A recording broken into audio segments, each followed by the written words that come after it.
पाव चमचा हिंग घातलेला आहे आणि पाव चमचा आपण यामध्ये हळद घेतलेली आहे। अर्धा किलोसाठी इतकीच जिन्नस अगदी परफेक्ट आहे। अगदी काही सेकंद परतून घेतलेला आहे। आता तळलेला शेंगदाणा, सुकं खोबरं आणि डाळवं घातलेलं आहे। त्यावरच आपण तयार केलेली साखर, मीठ, जिरं, धने आणि बडीशेपची पूड घातलेली आहे। असं छान एकजीव करून घ्यायचं आहे। अशी पूड तुम्ही कधी करत नसाल तर एकदा नक्की करून बघा, कारण या सगळ्या जिन्नसांना अगदी चांगली ती लागली जाते।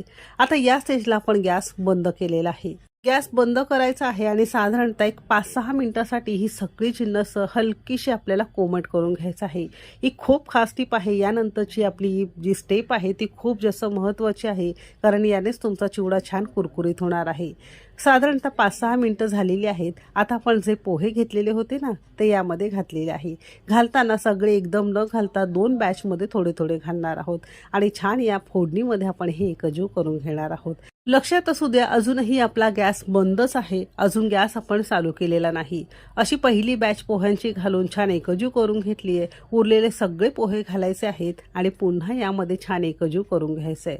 एकजीव करत असताना अजिबात जास्त जोर लावायचा नाही। हवं असेल तर 2 चमचाने असं तुम्ही वर खाली करून हे सगळं असं एकसंध करू शकता। प्रत्येक पोह्यांच्या कणाला असे चांगली हळद लागली गेलेली आहे। एक सारखा पिवळा रंग तुमच्या या चिवड्याला दिसतो आहे। असं चांगलं झालेलं आहे। आता या स्टेजला आपल्याला गॅस चालू करायचा आहे, लक्षात असू द्या।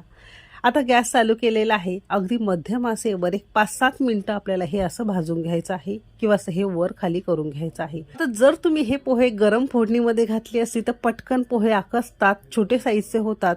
असं हे थोडंसं कोमट करून घेतलं आणि नंतर त्यामध्ये पोहे घालून गॅस चालू करून एक 5-6 मिनिटं भाजून घेतलं की अजिबात तुमचे पोहे आकसणार नाही, चांगले कुरकुरीत राहतील आणि ही सगळी जिन्नस पोह्यांना चांगले लागले जातील। अगदी हलक्या हलक्या हाताने आपण हे पोहे असे मस्त 5-6 मिनिटं भाजून घेतलेले आहे मध्यम आचेवर आणि या स्टेजला गॅस आपण बंद केलेला आहे।